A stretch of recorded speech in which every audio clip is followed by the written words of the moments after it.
Well, welcome everybody. This is Ted Leverette, and I'm a business buyer advocate. I'm going to tell you about how savvy people buy the right business the right way. My focus is on small and mid-sized companies. We work, for example, on deals with transaction values up to $20 million.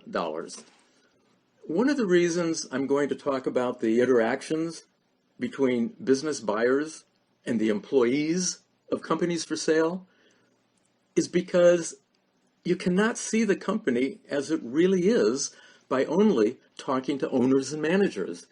They simply don't see it as it is. They're busy. They're handling day-to-day activity and putting out fires.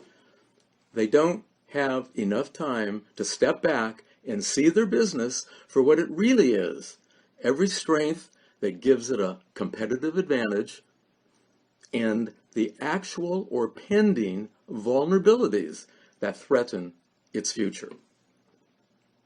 If buyers do not interact with the seller's employees before buying a business, good luck.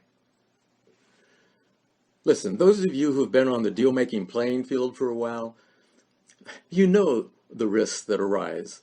And you also know whether or not you like it, that some business buyers will communicate with employees.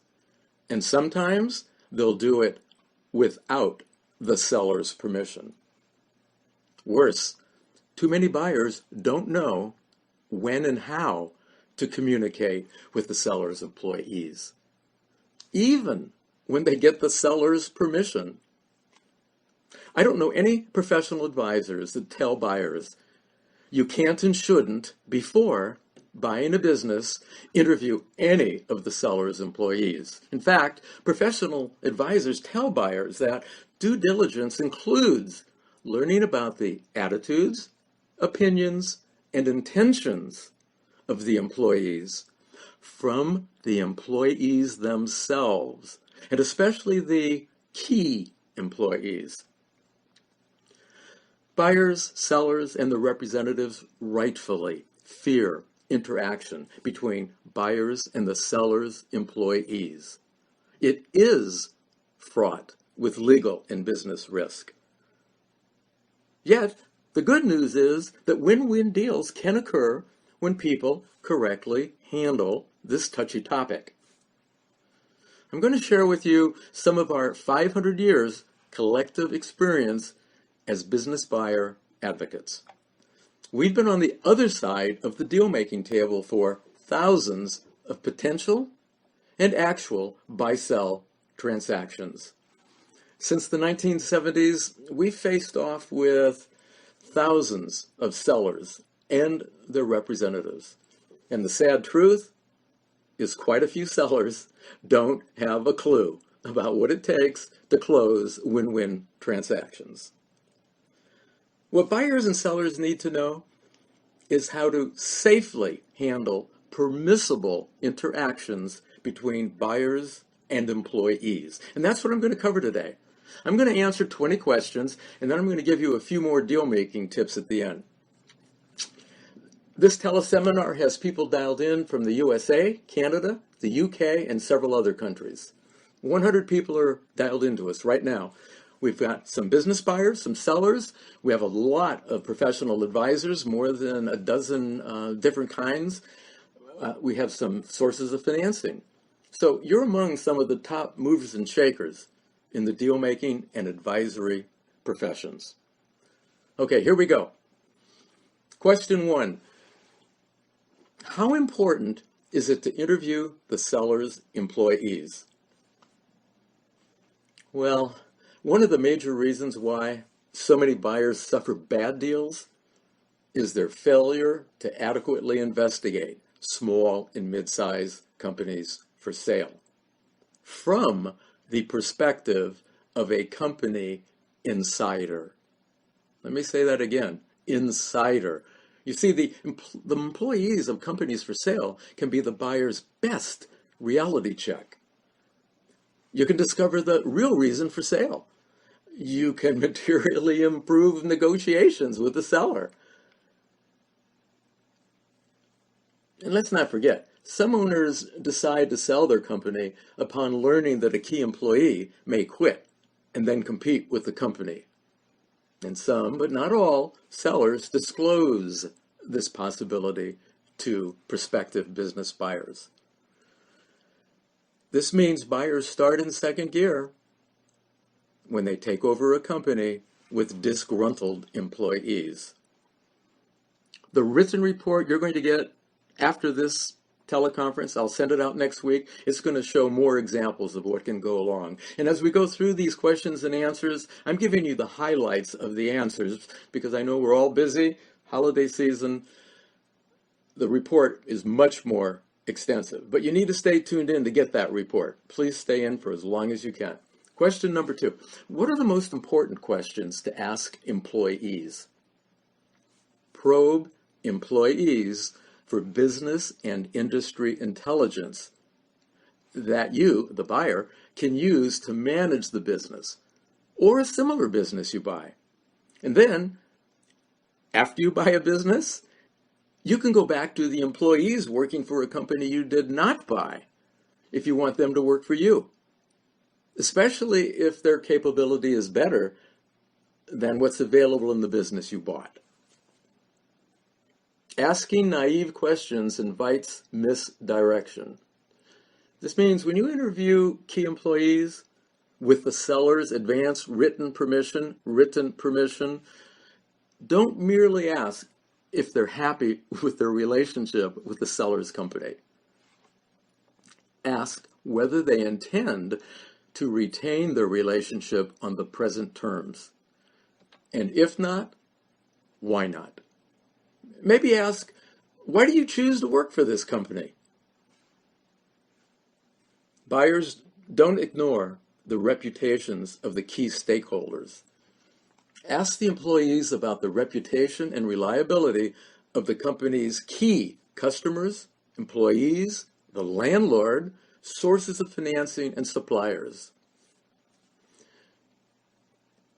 And this almost goes without saying, but don't forget to search online for info about the seller and the company. Also look for online information about key employees. Google customers, suppliers, because what you'll pick up online, if you can filter through the garbage, could tip you off to things you really need to know as you're not only interviewing employees, but as you're deal making. One of the things you really need to do is try to discover the promises the seller made to employees. For example, is there an agreement between the owner and any employee that provides a benefit to the employee upon the sale of the business? Question 3. What typical ways are new owners blindsided by employees? Well, some sellers promise to pay one or more employees a bonus if the company sells. And you might not know about this. And imagine how this affects the way employees talk to you about their company before and after you buy it. You know, some of the employees most essential to the company may ask for an unreasonable raise or promotion once you're in control, and they'll threaten to quit if you don't give it to them. Expect this, and later I'll give you some tips on maybe how to prevent some of this. Competitors are likely to make a run at some of your best employees. They're going to offer, sometimes they'll offer employment that's too good to refuse. And these departing employees might share sensitive information about your company. There are some things you can do, we're going to get to it in about 15 minutes, to mitigate that risk. And the written report will elaborate on that quite a bit. Question 4. What about conflicts or integration of my business capabilities with the company's employees? Now, this is the buyer asking the question. What about the conflicts or integration of the buyer's capabilities with the company? The buyer's experience doesn't have to limit what the buyer can do. Business owners with fewer than 100 employees, a while back in an American Express poll, were asked, how did you learn your job? 70% said on the job experience. Formal education, it provides the foundation, but the street smart skills it takes to do the job come from doing the job. These owners look to mentors, such as the former owner, the employees, and advisors. That's who the buyers are going to look to once they get in control. And this is another reason why savvy buyers interact with employees before buying or investing in the company. You can judge how well you can expect to integrate into the business. You can identify the employees that will be most useful to you. Number 5, how can I rely upon what employees tell me about the company? Well, you might not be able to hold employees legally accountable for their misrepresentations about the company, which they made to you before your acquisition. Unless your purchase and sale agreement provides for it, you may not have any recourse against the seller either. After closing, if you relied upon false or misleading information about the business which was provided by employees, in fact, provided by anybody except the seller, consider keeping a diary that recounts what people tell you and ask the seller to confirm, correct, or refute the information. And your lawyer will show you how you can make some of that part of your purchase contract under the warranties and representations. Watch out for excessively cheerful or optimistic people on the other side of the deal-making table. Their view of the company or the deal may not be as good for you as it really is. Number 6, what HR matters should my attorney review?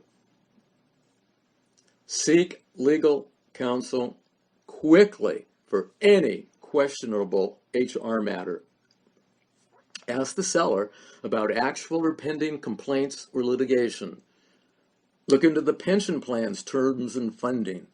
Are there any settlement agreements? Those are just a few. I'm going to, in the complimentary report, you're going to get the written report. It's going to be very extensive on this topic. It has to do with involving lawyers, if you need a lawyer, on anything related to employment. It's going to have several dozen employment issues to watch out for. And I got this from an employment law attorney that I network with and actually have used.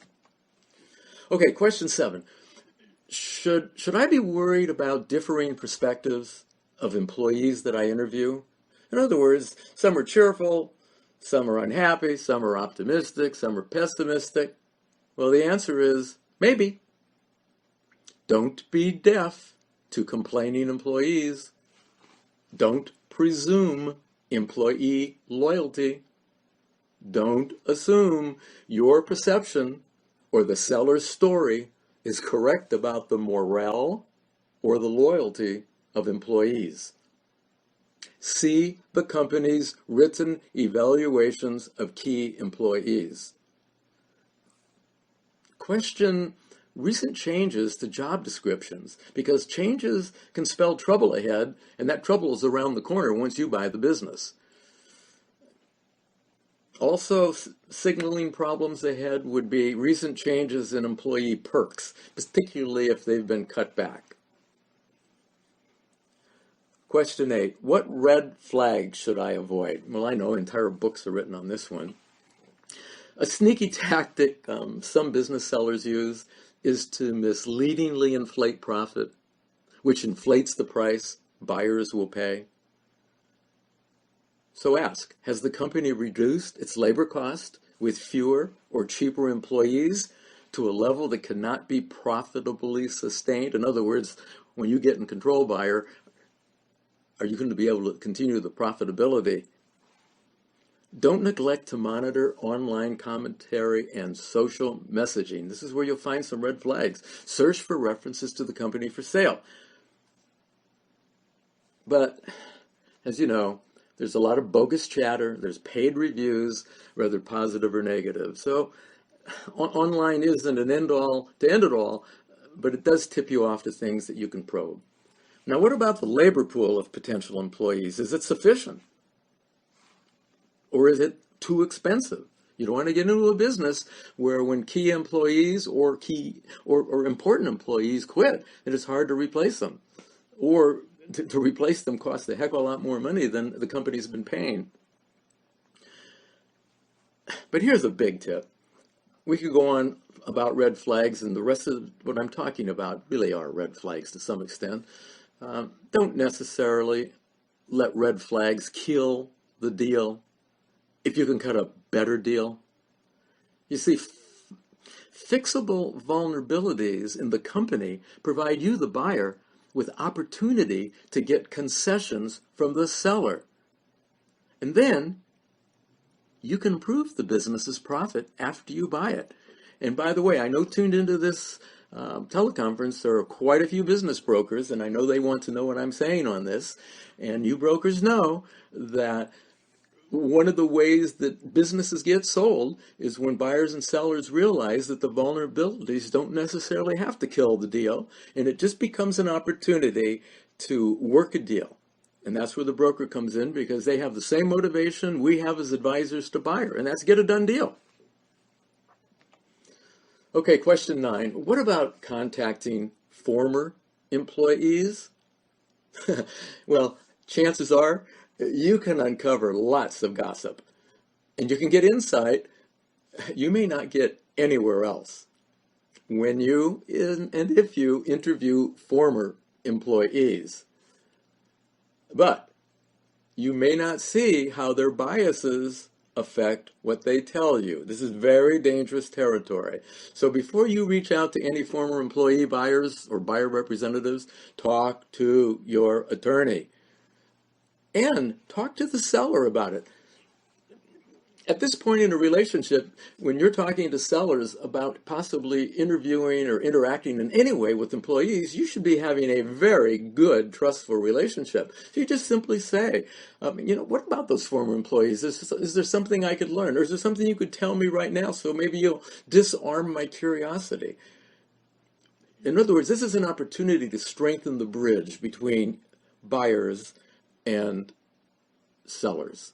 How about question 10?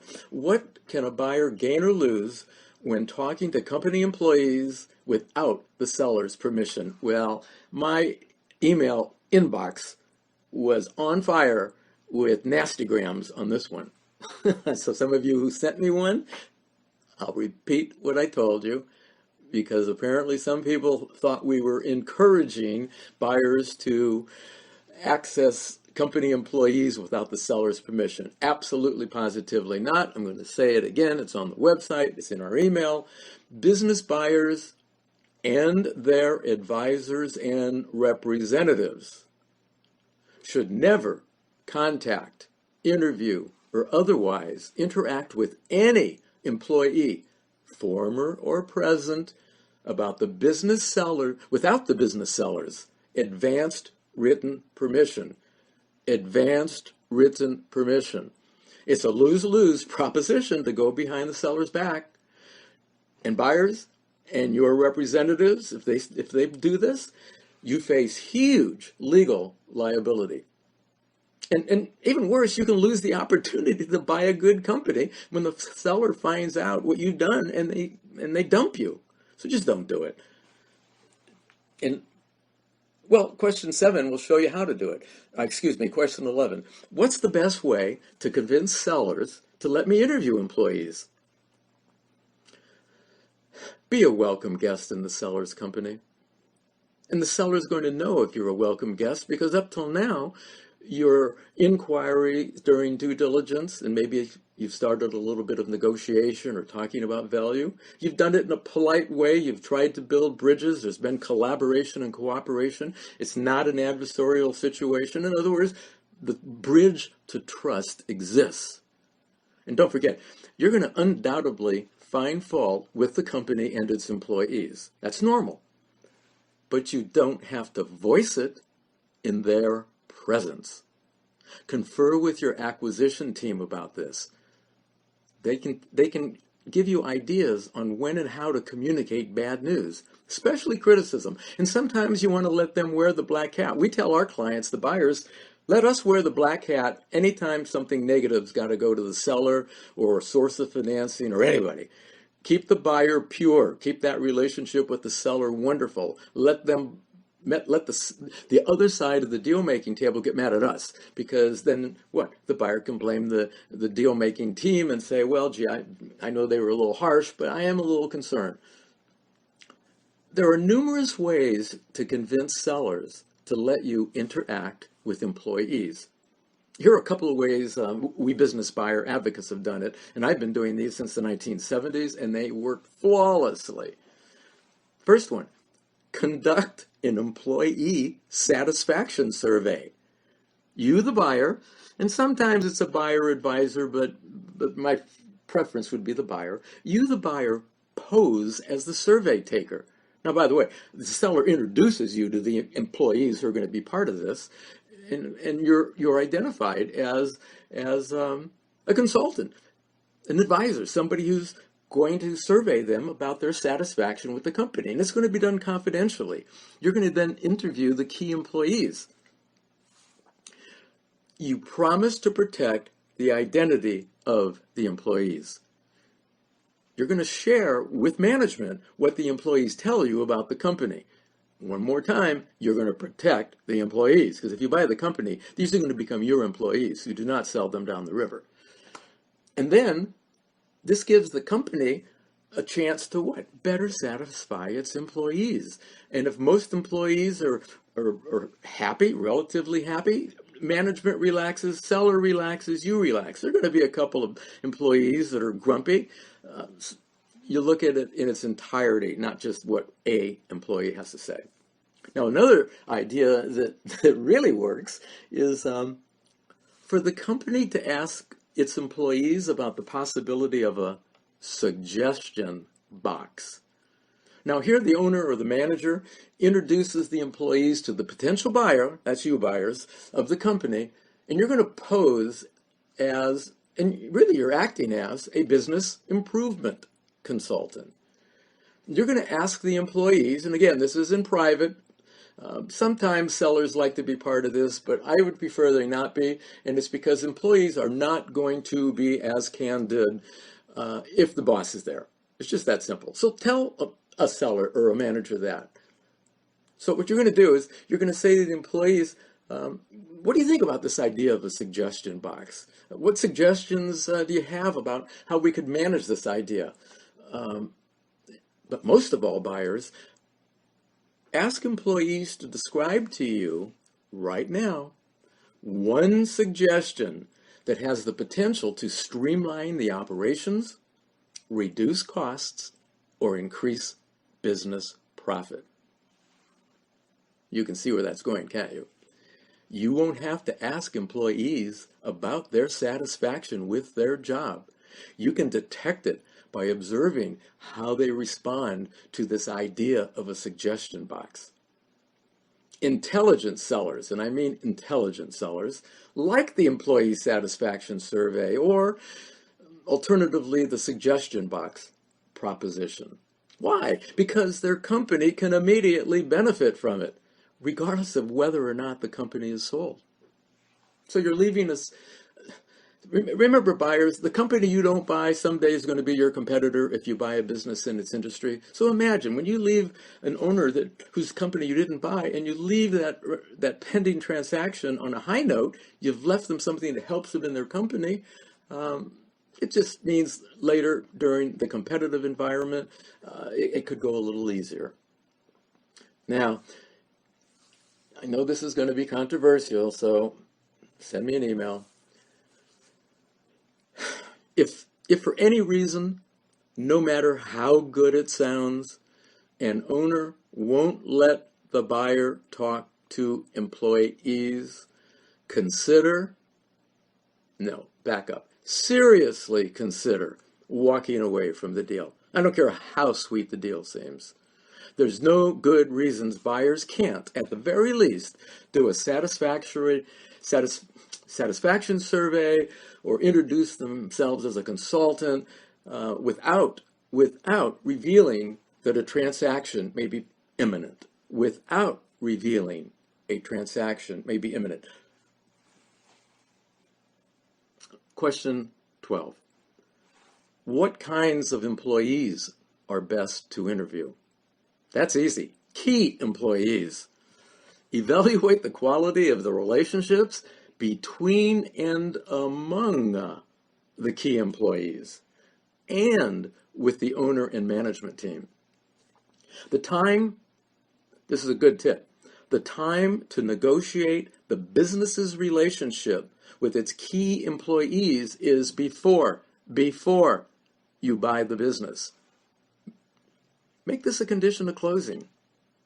If you have an attorney who's known as a deal maker, a facilitator, not a deal killer, they know how to do this. And it'll be a win-win for the seller, the buyer, the employee. How about question 13? How can I discover if there are people working for the company but not being paid, or not being paid by the seller's company? Are there phantom employees? Are there family members or employees of another firm which the seller or someone else owns, and they're working for the company you might buy? How many people working for the business, even part-time, are not on the business's payroll? What about unfunded and contingent liabilities? Cash crunches, accrued vacation, and other accrued paid time off. That's a hidden liability. What's the value of it? You need to screen for these things. You need to do it early when you're reviewing companies. It's going to affect valuation. Question 14. How can I learn about the company's history with theft or embezzlement? Ask everybody you interview about it, and think twice before knowingly purchasing any kind of business where theft and embezzlement is prevalent. The best time to avoid it is while searching for worthwhile acquisitions. Question 15. Are there actual or latent costs related to employees that may not show up on the business books? Well, you better identify recent labor cost increases and decreases. When was the last time employees got a raise? Is the pay scale and benefit package up to par with what the employees could earn elsewhere? And what about unions? Are they sniffing around? What about health insurance? If it's been a while, is it likely that the business's costs will rise after you buy it? If so, adjust the historical and the future profit, and then adjust your purchase price accordingly. Question 16. What about applicable governmental licenses, training, or education? Few small business owners are sufficiently informed about state and federal laws and regulations relating to employees. They just are not. It is better to be surprised before than after you buy. If non-exempt employees, for example, have been misclassified as exempt, they could have a claim for unpaid overtime according to the Fair Labor Standards Act. And don't believe anybody if they tell you, well, buy the assets of the company and you won't be liable. Again, smart lawyers will tell you there is some exposure there. Are there any federal or state licenses, training, or education requirements that the business employees must have? You need to find out. And do the employees comply? Better know it now. Are there pending rule changes that are going to affect the company after you buy it? Number 17, how can I evaluate the capability and integrity of key employees? Don't skip the background check. Do it early. You can do it confidentially. It's easy. You can do it yourself in a few hours with minimal cost. Don't underestimate the importance of determining the integrity of the seller, the key employees, and other important stakeholders. You could regret it if you fail to accurately judge it before buying. Number 18, how can I zero in on the company's organizational and cultural attribute? Well, this is one of the reasons big mergers and acquisitions fall in the dirt. Avoid businesses with cultural clashes. Bringing it down to the lowest level. If your career's been in white-collar workers, be sure you can handle blue-collar workers, If you buy a company dependent upon them, what if you think young people expect to be entitled without earning it or praise for simply showing up? Well, it's probably not a good idea to own companies that have those kind of employees. Self-sufficiency is one of the most valuable and rare characteristics among employees. So, to what degree does the business require people that you're thinking of buying to think for themselves? Because if they need to be self-starters and people who can think for themselves, and your business and the business requires it, they better have that skill. Don't ignore implications of changing trends, social and legal pressure, declining unemployment rate, the rising minimum wage, and rising wages in general right now. These are all things that are going to reduce profit in businesses unless owners do something to mitigate that risk. And you're reading about it in the news. Some companies are replacing full-time workers with part-timers. This is, many times, adversely affecting employee morale and their productivity, and the companies to recruit new employees, turnover goes up. Number 19, this is the buyer, how can I compare my managerial style to how the company has been managed? Well, arguably more important than the worthiness of a potential deal is your ability to fit into the company and to fit in with its employees and its industry. In other words, the company could be wonderful, but not for you. The good news is you can evaluate this before making an investment while you're interacting with the seller and the other people who influence the company. Now, a caveat, we tell all business buyers this, and some of them pay close attention. It's easier to buy a business, no, it's riskier. It's riskier to buy a business outside your business experience. Let's say you're from manufacturing and you want to own a B&B or a retailer. The more you venture outside your experience, the more important becomes your advisory team before and after your acquisition, and the more important are the qualifications of the company's employees and the exiting owner's transitional assistance to you as you enter the company. Number 20, last question, but then a couple tips. What about post-sale retention of employees? Well, we have about 50 pages in a special report on just this topic. What do you do the day after you walk into the business? Well, here are a few things to think about. Don't be blind to employees jumping ship. During due diligence, evaluate the roster of employees and pay particular attention to the reasons for employee turnover. And then upon your arrival, post-acquisition, find out about employees that have been complaining to former management or among themselves. This can be a big problem if it's an indicator of coming events, in other words, bad news. When the company changes hands, employees don't know what to expect. Some of them are going to expect the worst. They're going to be really nervous. So you need to immediately neutralize their concern. I mean, within the first week. Don't make it easy for key employees to quit or to leave. One of the best ways to retain the most valuable employees is for the company to enter into employment agreements or retention agreements with it. Make it worthwhile for them to stay with the company, at least while you really need them during the transition and for a while thereafter. And just reach an agreement that benefits everyone. Sometimes paying a retention bonus or increasing pay and benefits is less expensive, even if you don't like it, it's less expensive than what it would cost to replace key employees and then train the replacement. Once you're in control, do not rush or upset the apple cart. When you read my written report, you'll see a couple of horror stories about clients of mine who just thought they knew everything, and they pretty much wrecked a wonderful business by tipping the apple cart. Don't overlook the holdback of funds. Okay, this is another one for your lawyer too.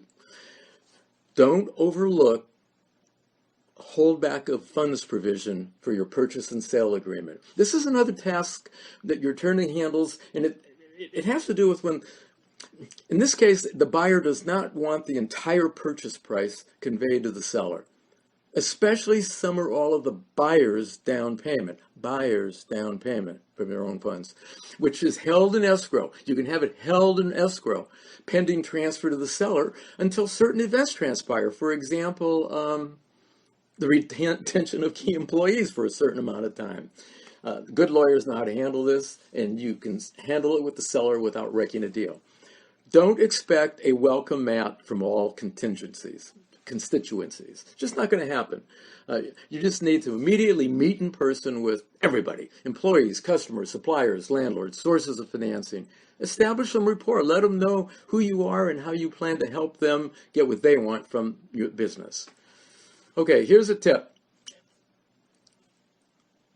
Too many buyers, don't ask sellers and seller representatives this catch-all question.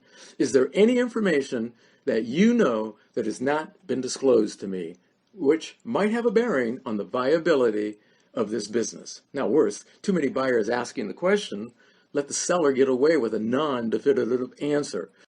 Okay, here's a reality check. Buying a business is all about search, because if you can't find it, you can't buy it. And it's about being best and first on scene and first choice and top of mind for brokers and sellers, and avoiding or beating buyer competition. You can learn more in my book for searchers, How to Prepare Yourself and Find the Right Business to Buy. My other book helps you achieve worthwhile deals, How to Buy the Right Business the Right Way. You can get my books at my website, partneroncall.com. Searchers, you can do better if you contact me and we build or improve your business buyer marketing plan. You will save time, you will save money, you will achieve better results if you do what the savviest buyers do. So I'm Ted Leverette, the business buyer advocate with Partner On Call Network. Thanks for listening and best wishes for your prosperity.